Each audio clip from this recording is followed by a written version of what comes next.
प्रदेश संरक्षक आदरणीय जामत कुमरे जी का जोरदार तालियों से वो अपने विचार व्यक्त करेंगे। आदरणीय कुमरे जी।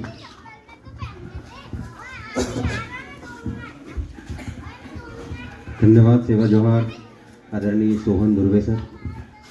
हमारे इस आदिवासी पारिवारिक मिलन समारोह के सभी सम्मिलित मंचासीन हमारे अतिथिगण, हमारी मातृशक्तियाँ, बड़े बुजुर्ग, छोटी प्यारी बच्चियाँ और युवा साथी, आज हमारे इस राजाईल नगरी के किला को हम लोग पहचान पा रहे हैं।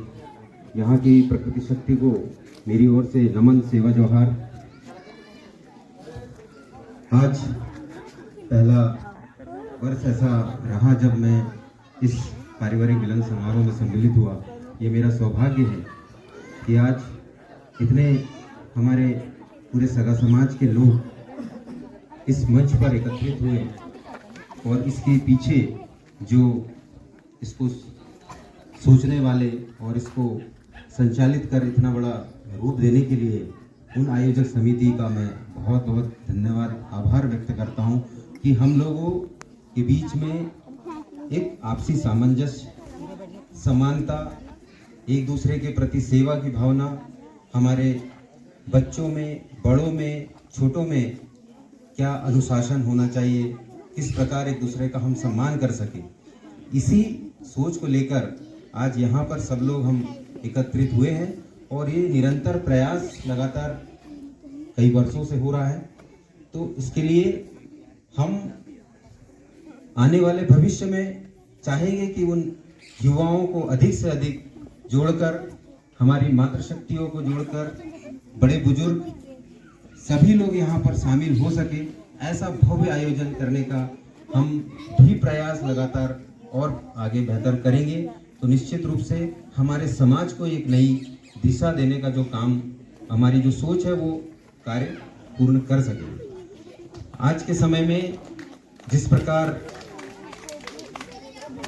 सामाजिक रूप से हमारी एकजुटता नहीं हो पा रही है, तमाम तरीके के उसमें विचारधाराएं हैं, क्योंकि हमारे जो पूर्वजों की पीढ़ियां थी उनमें कहीं ना कहीं अलगाव होने की वजह से कुछ आर्थिक रूप से कमजोरी हो सकती है, कुछ शिक्षा का अभाव हो सकता है। इसी कारण से हमको एक सूत्र में बांधने के लिए कोई ऐसा बहुत बड़ा प्रभावशाली हमारा समाज का जो एक रूपता होनी चाहिए थी, वो नहीं होने के कारण ही आज हम लोग बिखरे पड़े हैं। मैं बहुत अच्छे, हमारे वक्ताओं ने बहुत सारी चीज़ें बताई हैं। कम समय होने की वजह से आपसे छोटी सी बात शेयर करना चाहूँगा, और वो हमारी ही रीति रिवाज या परंपरा या पूजा पद्धति से संबंधित है। क्योंकि ये जो नया वर्ष है, ये वास्तव में जैसा राजा दुर्गे जी ने बताया कि अंग्रेजी का नया वर्ष है, उसको हमने आधार मान के, क्योंकि जिस प्रकार प्रचलन चलता है तो आदमी उसी भीड़ में दौड़ने लगता है। परंतु आप अगर गहराई से हमारे पूर्वजों पर जाएंगे तो अभी जो हमारा अमावस्या के बाद में जो हमारे देव खलियान है, उसके जो फाटक के द्वार खुलते हैं, वो वास्तव में हमारे लिए बहुत पवित्र और अच्छा समय है। तो आज हमारे लिए उनको याद करते हुए यहाँ पर जो एकत्रित हुए, मैं उनको ये कहना चाहूँगा कि आपके सभी पेनकड़ा के हमारे जितने भी सगा गोत्र है, उनके कुलदेवी और कुलदेवता, उनको हमको नमन करते हुए इस कार्य को हमेशा आगे बढ़ाना चाहिए। क्योंकि कहते हैं इस समय में हमारे जो पूर्वज होते हैं, जिनकी हम लोगों ने स्थापना हमारे घर में गुड़ी देव के रूप में किया है, वो उस समय में यहाँ पर आते हैं। शायद कुछ लोगों को ऐसा भी लगेगा कि ये वाकई में सही बात है या नहीं है, क्योंकि आजकल आधुनिकता के हिसाब से और पढ़े लिखे होने की वजह से भी और इस चकाचौंध की वजह से शायद हम उन सब पूजा पद्धति और जो हमारी परंपरा थी उनको भूल गए। तो मैं इसका छोटा सा एक किस्सा अभी बताना चाहूँगा, वो जो भावुक करने वाला था। कल ही हम लोग डॉक्टर कृष्णा मौसिक मैडम के यहाँ गए हमारा उद्देश्य सब लोगों को साथ लेकर चलने का जो था, उनको निमंत्रण देना था।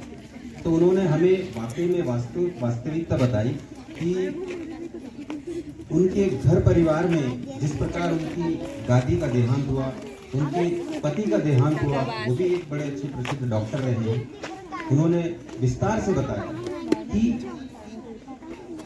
हम लोग लगातार 4 वर्षों से या इतने वर्षों से बोले मैंने भी नौकरी की है या अपने हॉस्पिटल के माध्यम से लोगों की सेवा कर रहे हैं, परंतु कहीं ना कहीं हम लोग भी बोले अपने पारिवारिक रूप से किसी न किसी माध्यम से परेशान रहते हैं। दुनिया को लगता है कि मैं तो बहुत पैसा कमाती हूँ और उसके साथ में शायद मैं बहुत खुश हूँ, लेकिन ऐसा वास्तव में नहीं था। उन्होंने बताया कि बोले हमारे समाज की ये प्रथा है, उस प्रथा में जो तीसरा पूजा करते हैं या देवकाम करते हैं, उसके आधार पर बोले उनका जो कहना चाहिए जो आत्मा, जो डॉक्टर साहब की वो 4 दिनों तक उनके साथ रहे।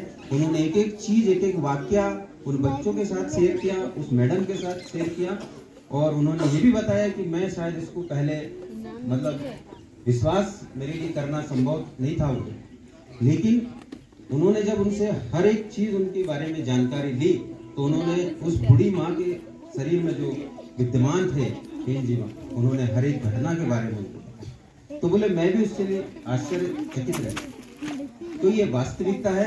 और बोले आज अगर हमारे घर परिवार हो, हमारे समाज के बीच में अगर कहीं ना कहीं ये विसंगतियां हैं या बच्चों में सही एक मार्गदर्शन नहीं मिल पा रहा है, हम भूले भटके हैं, तो इसका कारण मूल ये है कि हम लोग हमारी जो पूजा पद्धति है, जो रीति रिवाज थे, उन चीजों को हम भूल गए हैं, उन हमारे आजा पुरखों को भूल गए, उनके नियमों को भूल गए हैं। इसीलिए हमारा सिस्टम सब खराब हो रहा है, वो दिशाहीन हो रहा है। बोले अगर उसको सिस्टमेटिक तौर से अगर हम करते, उनके नियमों का पालन करते, तो आज शायद जिस प्रकार दूसरे समाज के लोग अपने पूर्वजों के लिए पिंडदान करते हैं, उसका एक पितृपक्ष का समय काल होता है, वैसे ही हमारे पूर्वजों का ये समय काल होता है, वो वर्ष में 2 बार आता है।